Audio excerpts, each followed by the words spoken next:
हाय सास बहू फैमिली गुरु। देखती हूँ कि बहुत से उपाय बताए जाते हैं जॉब रिलेटेड, ये वो।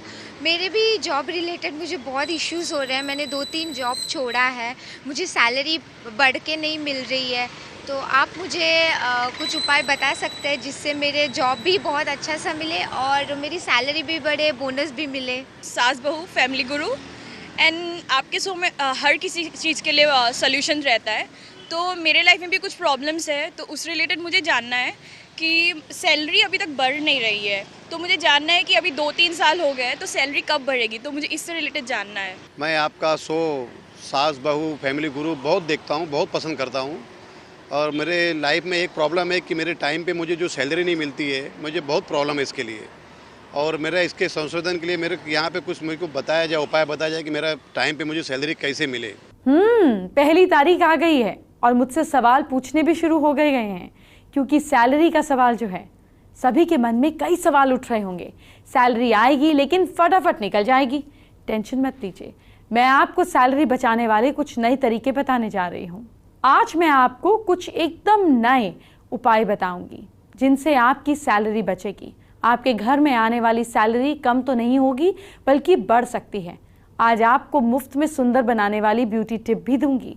साथ ही मैं आपको आपकी हथेली पर शुभ और अशुभ लक्षण भी दिखाऊंगी, आपके बहुत बहुत काम आएंगे। शो की शुरुआत करते हैं आज के पहले महा उपाय से। सवाल ये है कि क्या जिंदगी से संकट दूर करना चाहते हैं? किसी शुभ दिन मंदिर जाएं, वहां जाकर गणेश जी को धूप बत्ती ऑफर करें, फिर उन्हें जावित्री और फूल चढ़ाएं। इसमें से थोड़ी सी जावित्री वापस मांग ले। रात को सोते समय इसमें से जावित्री खाकर सोएं। 21 डेज तक ऐसा रोज करें। सभी संकटों से मुक्ति मिलने लगेगी। लेकिन कोई दिक्कत हो तो डॉक्टर की सलाह लेकर कुछ खाएं। आज फिर एक बार पहली तारीख आ गई है। आज 1 जून है और मैं आपको फिर से कुछ नए तरीके बताने वाली हूँ जिससे आपके घर आने वाली सैलरी बचेगी। आपके घर का बजट गड़बड़ नहीं होगा। तो जिसके घर भी सैलरी आ चुकी है या आने वाली है, उन्हें क्या करना है वो जानिए।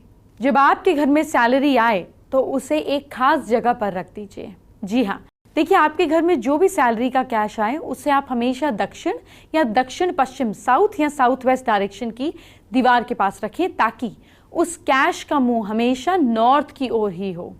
क्योंकि उत्तर दिशा में भगवान कुबेर का वास है, जो भी धन देवता माने, मतलब बेसिकली ये पैसे को संभालने वाले देवता हैं, ऐसा माना जाता है। इस तरह आपके घर आई सैलरी का कैश आपकी आने वाली आमदनी पर असर दिखाएगा। लेकिन इस बात का खास ख्याल रखें कि जहां पर भी आपको सैलरी में निकाल कर कैश रखने जा रहे हो, उसके आसपास कोई भी भारी भरकम डिब्बा ना रखा हो। ऐसा होने से सैलरी जल्दी खत्म हो जाती है। अब अगर आप सैलरी के पैसे की होने वाली बचत को बढ़ाना चाहते हैं, तो आप जहां पर भी कैश रख रहे हैं, जहां पर भी पैसे रख रहे हैं, उसके सामने एक शीशा लगवा दीजिए, छोटा सा। ऐसा करने से जब भी आप तिजोरी का दरवाज़ा खोलेंगे, उसमें रखा कैश सामने लगाए गए शीशे में भी दिखाई देगा, यानी कि डबल रिफ्लेक्शन देगा। ऐसा करने से सैलरी का वो पैसा दुगना होने के योग बनते हैं। अच्छा, आपको एक और बात का ध्यान रखना है जो मैं बार बार कहती हूँ। सैलरी आने से पहले घर से कूड़ा कबाड़ पड़ा हो उसे फौरन हटा दें। उत्तर दिशा में बिना वजह से पड़ी चीज़ें आर्थिक तंगी लाती हैं। एक और बात ध्यान देने की है, वो ये कि कभी भी उत्तर दिशा में सीढ़ियाँ ना बनवाएं। ये भी आपकी संपत्ति को कम करती हैं। अब मैं आपको बताऊंगी कुछ छोटे पेड़ पौधों के बारे में। ये भी आपको 1 तारीख को ही लगाने हैं। देखिए, छोटे घरों में मनी प्लांट लगाने के अलावा कोई और जरिया नहीं है। लेकिन आपके पास बड़ा घर है तो आप और पेड़ पौधे लगाएं। इन्हें घर के दक्षिण पश्चिम दिशा में ही, या बेसिकली मैं सजेस्ट करूंगी साउथ में लगाएं। इससे आपकी सैलरी कभी भी कम नहीं पड़ेगी। लेकिन भूल कर भी बड़े पेड़ पौधों को घर या ऑफिस की नॉर्थ ईस्ट डायरेक्शन में ना लगाएं। ऐसा करने से सैलरी आती ज़रूर है लेकिन फटाफट निकल जाती है, उसके बाहर जाने का रास्ता खुल जाता है। सैलरी बचाने के लिए आप केवल साउथ डायरेक्शन में, साउथ साउथ ईस्ट डायरेक्शन में, साउथ ईस्ट डायरेक्शन में आप लगाएं पौधे। लेकिन घर के मध्य को, घर के सेंटर को हमेशा खाली रखें। सबसे पहले जांच लें कि आपके घर की सही सेंटर डायरेक्शन है क्या। पता लगाने के बाद उस चीज़ को वहाँ से हटा दें। फिर चाहे वो कोई सजावटी सामान हो, कोई ऐसे सामान हो, पौधा पड़ा हो, बैठने लायक सोफ़ा हो, कुर्सी हो या कोई भी दूसरा फर्नीचर हो, घर का सेंटर हमेशा खाली रहेगा तो सैलरी खत्म नहीं होगी। अगर आप चाहते हैं कि घर में आई सैलरी घर में ही रहे तो आपको बहुत सारे काम करने होंगे। एक तो जो मैंने आपको बताया कि घर में कबाड़ ना इकट्ठा होने दें, खास तौर से घर की खिड़कियां दरवाजे बिल्कुल साफ रखें। इसके अलावा घर में रखी वो चीज़ें जो आप काम की नहीं हैं उन्हें बाहर निकाल दीजिए, आपकी सैलरी बचेगी। आप बंद पड़ी चीज़ों को ठीक कराकर यूज़ करना शुरू कर दीजिए या फिर बाहर फेंक दीजिए, नहीं तो आपके घर की सुख शांति भंग होगी। आपको सैलरी बचानी है तो ध्यान रखिए, घर या ऑफिस में कभी भी काले रंग का पेंट ना करवाएं। इसके अलावा मल्टी कलर रंगों से दीवारों को रंगवाने से भी अशुभ है, मतलब बैड इफेक्ट्स आते हैं। आपकी सैलरी नहीं बचेगी, उल्टा आप पर कर्ज बढ़ जाएगा। अगर आपके घर में पश्चिम की तरफ से सीढ़ियां हैं तो उनके नीचे आने का रास्ता जो है वो ना रखें, मतलब वो खाली जगह रखें, क्योंकि इन सीढ़ियों के नीचे आने पर कर्ज बढ़ता है। इसके अलावा पानी उत्तर दिशा में रखें और किचन में नीला रंग ना करवाएं। ये सब हुआ तो सैलरी आपके हाथ से जल्द ही निकल जाएगी। अब रसोई घर की बात हुई तो इस बात का ख्याल रखिए कि गैस सिलेंडर और चूल्हा पूर्व में रखें, लेकिन अगर इस दिशा में जगह ना बन रही हो तो पश्चिम दिशा में छोटा सा आईना लगाएं, इसमें गैस की इमेज दिखाई दे। ऐसा करने से सैलरी घर में बनी रहेगी, क्योंकि घर में किसी चीज़ की कमी नहीं होगी। लेकिन ध्यान रहे कि जिस शीशे को लगाएं उसके फ्रेम का रंग लाल, सिंदूरी या मरून नहीं होना चाहिए। इसके साथ ही गौर करें कि शीशा जितना हल्का या बड़े आकार का होगा उतना ही ज़्यादा फायदा पहुंचाएगा। घर के दक्षिण पश्चिम हिस्से में टॉयलेट होने पर सैलरी बचती नहीं है। और एक खास बात, अगर आपने कर्ज ले भी लिया तो कर्ज जो हमेशा मंगलवार को चुकाना शुरू करें। ऐसा करने से आपकी सैलरी बचेगी और अगली बार से कर्ज के हालात पैदा नहीं होंगे। अब आपको बताते हैं आज का दूसरा महा उपाय। सवाल क्या है, ध्यान से सुनिए। सवाल ये है कि क्या आपको पैसे का फ़ायदा नहीं हो रहा? ऐसे में थोड़ा सा साबुत नमक, थोड़ा सा साबुत धनिया और हल्दी की एक गांठ लें, सबको येलो कलर के कपड़े में बांध दीजिए और इसे घर के पूजा के स्थान पर रख दें। 1 महीने बाद इसे पानी के पास छोड़ दें। लक्ष्मी जी की कृपा आपके परिवार पर हमेशा बनी रहेगी। फैमिली गुरु, हम लोग शॉपिंग करने के लिए जाते हैं, बजट भी बिगड़ जाता है और शॉपिंग भी पूरी नहीं हो पाती, तो आप लोग कोई सोल्यूशन बताइए क्या करना चाहिए ऐसे में। सही बात है, महिलाओं की शॉपिंग कभी खत्म नहीं होती, लेकिन पैसा हमेशा खत्म हो जाता है। तो चलिए आज आपको ऐसी शॉपिंग पर ले जाते हैं जो बेहद सस्ती साबित होगी। समर सीज़न कितना कलरफुल होता है ये हम सब जानते हैं। एक्सपेरिमेंट्स आप बहुत सारे कर सकते हैं और ऐसे ही कुछ एक्सपेरिमेंट्स कर सकते हैं आप अपने घर के साथ, और वो भी बहुत ही किफ़ायती बजट में। आप देख सकते हैं मैं इस वक्त आ पहुंची हूँ घर को सजाने के लिए दिल्ली के बहुत ही फेमस स्ट्रीट मार्केट जनपद में, और यहाँ पर आप देख सकते हैं कि अलग अलग तरह के यहाँ पर आपको चीज़ें मिल जाएंगी। ख़ास तौर पर अगर आप बात करेंगे इन विंड चार्म्स की, तो ये भी बहुत खूबसूरत है। आप देख सकते हैं कि अलग अलग लेयर्स में यहाँ पर पूरे विंड चार्म्स क्रिएट किए गए हैं। ख़ास बात ये है कि ये आपको अलग अलग कलर्स में भी मिलेंगे। जैसे इस तरह के आप कुछ शो पीसेस देख सकते हैं, और इसके साथ ही आप इस तरह के कुछ शो पीसेस भी देख सकते हैं। इनमें आप नीचे देखेंगे तो यहाँ पर बेल डिज़ाइन भी है जो कि अपने आप में बहुत खूबसूरत लगता है। एलिफेंट को फेंगशुई से जोड़ के भी देखा जाता है, और इसी के लिए आप देखेंगे कि इसमें अलग अलग कलर्स आपको मिलेंगे। ब्रॉन्ज आपको मिलेगा, गोल्डन मिलेगा। और इसके बाद बात आती है कुछ और शो पीसेस की। पॉम पॉम लुक्स यहाँ पर हम देख रहे हैं कि इस सीज़न में बहुत ज़्यादा पसंद किया गया है, और इसलिए आप देखेंगे कि यहाँ पर भी इस तरह के कुछ हैंगिंग्स भी क्रिएट किए गए हैं। ख़ास तौर पे ये जो पूरा लुक है ये कलरफुल पूरा एनवायरनमेंट क्रिएट करने के लिए है। कुछ इस तरह के आप शैंडलियर्स भी अपने घर को सजाने के लिए आप काम आ सकते हैं। इसमें आप देखेंगे कि blue, light blue, royal blue, green, बहुत सारे कलर्स आपको यहाँ पे मिलेंगे। येलो कलर आपको मिलेगा, बहुत खूबसूरत है, और इनको आप कहीं भी हैंग कर सकते हैं। इस तरह के जो पीसेस हैं ये भी बहुत पसंद किए जाते हैं। खास बात यह है कि ये बहुत ज़्यादा बड़े नहीं होते, और इसलिए आसानी से कहीं भी आप ये हैंग कर सकते हैं। कुछ इस तरह के आपको पीसेस भी दिखेंगे जिनमें कि आपको अलग अलग साइजेस मिलेंगे। एंटीक लुक कहा जाता है इन सभी शो पीसेस को, और इसलिए आप यहाँ देखेंगे कि कुछ इंस्ट्रूमेंट के हैं, साथ ही साथ कुछ कैंडल्स आपको मिलेंगे। बहुत ज़्यादा खूबसूरत लगने वाले ये सभी पीसेस हैं। और ख़ास बात ये है इन पीसेस की अगर बात करें तो ये देखिए हल्के से यहाँ पर आपको अगेन एक बेल्स लुक दिया जाएगा। कुछ और अगर शैंडिलियर्स लाइटिंग की बात करें तो वो एक ऐसी चीज़ है जो आप कभी भी अगर घर में लगाते हैं तो वो खूबसूरत ही लगता है। इस तरह की कुछ लाइट्स हैं जो कि आप देखेंगे कि लालटेन के शेप में है। अलग अलग शेप यहाँ पर आपको दिख जाएगा। अंदर आप आसानी से कोई भी एक कैंडल प्लेस कर सकते हैं। इसको आप चाहें तो सेंटर टेबल पे, डाइनिंग टेबल पे, या फिर अगर आप इसको हैंग करना चाहें तो वो भी आप इसको कर सकते हैं। यानी कि बहुत सारे ऑप्शंस आपको मिलेंगे, कलरफुल ऑप्शंस आपको मिलेंगे। और चाहे ओकेजनली किसी पार्टी हो या फिर कोई ख़ास मौका हो, या फिर यूँ ही अगर आप अपने घर का थोड़ा सा अगर इंटीरियर बदलना चाहें तो ऐसे कुछ कलरफुल डेकोरेटिव आइटम्स को अपने घर में लेकर आइए और देखिए कि आपका घर कितना खूबसूरत लगता है। मेरी क्लास में एक बार फिर से आपका स्वागत है। आपकी हथेली में कुछ ऐसे निशान होते हैं जो शुभ होते हैं और कुछ निशान ऐसे होते हैं जो अशुभ होते हैं। आज हम उन्हीं दोनों के बारे में आपको बताएंगे, आप जानेंगे। आप ध्यान से सुनिएगा और अपनी हथेली में शुभ हो रहा है या अशुभ ये चेक कीजिएगा। हस्त रेखा के शुभ संकेत क्या हैं?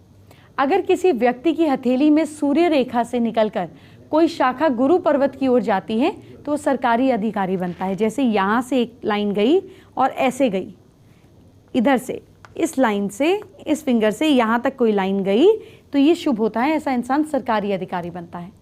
अगर हथेली में शुक्र पर्वत शुभ हो और इस पर कहीं कोई अशुभ लक्षण ना हो तो सेहत अच्छी रहती है। ये शुक्र पर्वत है, ये एरिया क्लीन हो, इधर ऐसे ऐसे चेक चेक चेक चेक लाइनें लाइनें लाइनें लाइनें बहुत ज़्यादा ना हो तो ये अच्छा है, इंसान की हेल्थ ठीक रहती है। इस पर्वत को जीवन रेखा घेरे हुए होती है, आपको पता ही है, ये अंगूठी के साथ साथ जाती है।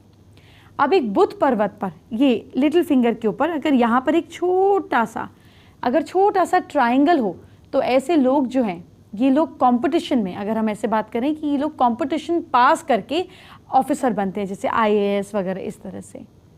अगर स्वास्थ्य रेखा, लंबी मस्तिष्क रेखा और भाग्य रेखा, ये आपकी स्वास्थ्य रेखा, ये आपकी भाग्य रेखा और ये आपकी मस्तिष्क रेखा, ठीक, अगर ये सारी चीज़ें क्लीन हो तो ऐसे इंसान को अच्छे संकेत मिलते हैं। ऐसे स्वास्थ्य रेखा वाले की सेहत अच्छी रहती है।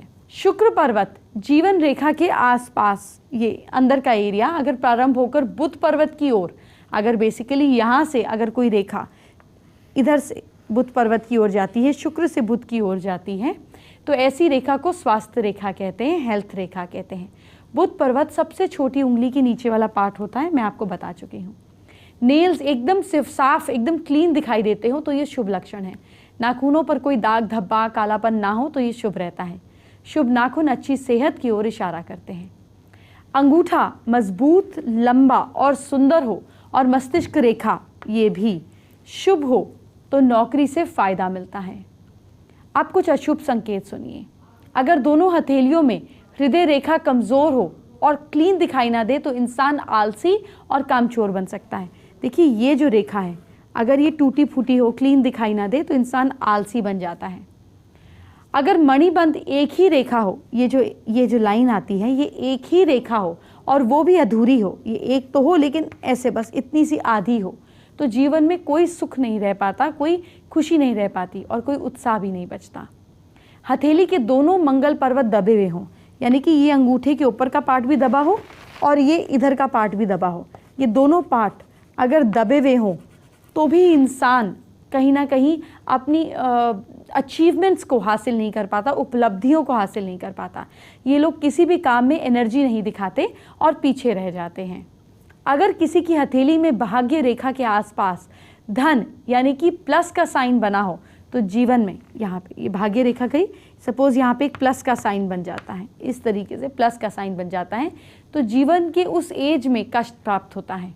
अगर मस्तिष्क रेखा बहुत ही छोटी हो, ये जो रेखा है ये बहुत छोटी हो, यहीं पर आ जाए बस, ये मस्तिष्क रेखा छोटी हो तो हमेशा कष्ट बने रहते हैं। आइए बात करते हैं आज के ज़रा तीसरे महाउपाय की। सवाल क्या है, ध्यान से सुनिए। क्या आपको सौभाग्य नहीं मिल रहा है? किसी भी शुभ दिन नहाने के बाद पीले रंग के कपड़े पहने, फिर घर में उत्तर की ओर मुँह करके बैठें। किसी बर्तन में केसर के पानी मिलाकर घोल बनाएं, फिर अपने सामने एक प्लेट रखें। प्लेट पर इस घोल से स्वास्तिक या फिर ओम बनाइए। इस पर रख कर घी का दिया जलाएं। 11 बार ओम ह्रीम श्रीम श्रीये फट मंत्र का उच्चारण करें, जल्दी फ़ायदा मिलने लगेगा। अब मेरे नौकरी में बहुत इश्यूज फेस कर रहा हूँ, तो मेरा प्रमोशन नहीं हो रहा है, 2 साल से प्रमोशन रुका हुआ है, तो आज कुछ आप उपाय दे सकते हो इसके ऊपर? आपके पति का प्रमोशन हो, इसके लिए आपको भी एक उपाय करना है। आपके पति की राशि के हिसाब से आपको क्या उपाय करना है, अब वो जानिए। मेष राशि के लोग, भैरव मंदिर में जलते दीपक में तेल डालना है। वृश्चिक राशि के लोगों को क्या करना है, हनुमान जी को सिंदूर और साथ साथ चमेली का तेल अर्पित करना है। मिथुन राशि के लोगों को केले के पेड़ की पूजा करनी चाहिए। कर्क राशि के लोगों को डॉग को बिस्किट या कुछ भी रोटी के ऊपर 1 बूंद गुड़ रख के खिलाना चाहिए। ज़्यादा मीठा नहीं खिलाइएगा, उनको तकलीफ होती है। सिंह राशि के लोगों को लक्ष्मी जी के मंदिर में सौभाग्य सामग्री यानी कि 16 श्रृंगार दान देने हैं। कन्या राशि के लोगों को अगर हो सके तो हरे मूंग को गाय को खिलाना है, प्रमोशन होने के योग बनते हैं। तुला राशि के लोगों को दुर्गा जी के मंदिर में चांदी का दान देना है। वृश्चिक राशि के लोगों को प्रमोशन चाहिए तो आप रोज सूर्य को जल चढ़ाएं। धनु राशि वालों को कर्म के स्वामी बुध होता है इनका स्वामी, इसीलिए इस राशि वालों को जरूरतमंदों को सुपारी का दान देना है। मकर राशि वालों को शुक्रवार को कन्या भोजन करवाना है और सौभाग्य सामग्री लक्ष्मी जी के मंदिर में दान देनी है। कुंभ राशि वालों लोगों को प्रमोशन के लिए इस राशि वालों को दुर्गा जी की पूजा करनी चाहिए। मीन राशि वाले लोगों को गाय की सेवा करनी चाहिए। मीन राशि वालों को जल्द ही उन्नति मिलती है। बात करते हैं आपसे आज के चौथे महा उपाय के बारे में। क्या गर्मी में स्किन खराब हो रही है? पुदीने के 8 से 10 ताज़ा पत्तों को पीसकर पेस्ट बना लें। इस पेस्ट में 1 चुटकी हल्दी मिलाएं, फिर चेहरे और शरीर के खुले हिस्सों को धोकर साफ कर लें। इस पेस्ट को चेहरे और शरीर के खुले हिस्सों पर 15 मिनट के लिए लगाएं। ठंडे पानी से धो लें। गर्मी से होने वाली स्किन पर जलन से बचाव होगा। आइए बात करते हैं आज की स्पेशल एस्ट्रो टिप का। देखिए, सैलरी में मैं एक चीज़ बार बार सबको बोलती हूँ, एक बार फिर से बताना चाहूँगी कि कभी भी अपने सैलरी के पैसे या जो भी आप कैश विड्रॉ करते हैं एटीएम से, अगर बैंक में भी जाते हैं, उसके साथ कभी भी बिल्स को नहीं रखिए, ना अपने पर्स में, ना वॉलेट में और ना अलमारी में। बेसिकली तो ड्रॉर भी अलग होना चाहिए, खर्चे का और इनकम का। और अगर खर्चे का ड्रॉर नीचे हो और इनकम का ऊपर हो तो आपका माइंडसेट भी वैसे ही हो जाता है। कई बार हम खर्चे की चीज़ सामने रखते हैं और इनकम की छुपा कर रखते हैं। ऐसा अपने साथ बिल्कुल नहीं करें। इनकम हमेशा रेडी होनी चाहिए और खर्चे हमेशा दबे हुए होने चाहिए। ऐसा करेंगे तो आपका सबकॉन्शियस माइंड भी ऐसी चीज़ के लिए प्रिपेयर्ड हो जाएगा। एंटरटेनमेंट की बात बाद में, पहले आपके कल फ्यूचर की बात। क्या करना है आपको अपनी राशि के हिसाब से मुझसे जानिए। मेष राशि के लोग, कल सुबह आप सूर्य देव को जल जरूर दीजिए। लक साथ दे रहा है आपका 68%। वृश्चिक राशि वाले लोग, घर में अगरबत्ती जरूर जलाइए। किस्मत साथ दे रही है आपका 62%। मिथुन राशि वाले लोग, कल गायत्री मंत्र का जाप करें। भाग्य साथ दे रहा है आपका 69%। कर्क राशि वाले लोग, मंदिर में धूप अगरबत्ती जलाइए। लक सपोर्ट कर रहा है आपको 70%। सिंह राशि वाले लोग, गणपति जी की पूजा कीजिए आप। किस्मत साथ दे रही है आपका 77%। कन्या राशि वाले लोग, आप कल सुबह सूर्य को प्रणाम जरूर करें। लक साथ दे रहा है आपका 72%।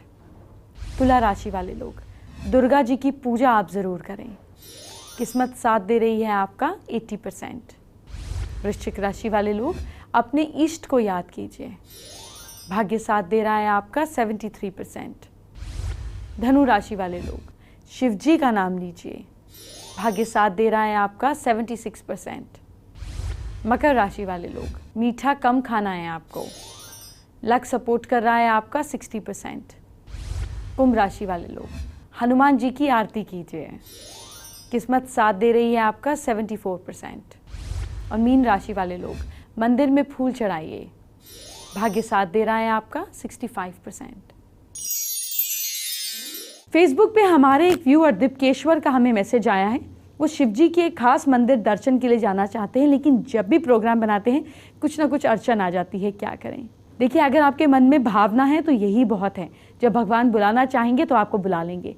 एक खास मंदिर में अगर नहीं जा पा रहे तो किसी दूसरे मंदिर में जाकर शिव जी के ऊपर 2 बूंद घी मलकर अपनी प्रार्थना कहना शुरू कीजिए। वो आपकी बात जल्दी सुन लेंगे, लेकिन मंदिर जहां आपका मन लगे वहीं ईश्वर प्रकट हो जाते हैं। बात करते हैं आज के 5वें और आखिरी महा उपाय की। क्या स्किन में ग्लो नहीं हो रहा? तो आपको एक मंत्र का जाप करना है। ओम घृणे सूर्याय नमः। सूर्योदय के समय चंदन की माला से इस मंत्र का एक माला का जाप करें। आपकी स्किन ग्लो करेगी, ना सिर्फ अंदर से और बाहर से, बल्कि आपकी अंदर की पर्सनालिटी भी ग्लो करने लगेगी। कल आपके घर में एक जानवर आएगा। वो जानवर आपकी सारी प्रॉब्लम्स को अपने सिर पर ले लेगा, या यूं कहें कि उसके होते कोई संकट आएगा ही नहीं। कौन सा जानवर है ये तो आपको कल बताऊंगी। अब मुझे जाने की इजाज़त दीजिए। अपना ख्याल रखिए। Bye bye, take care.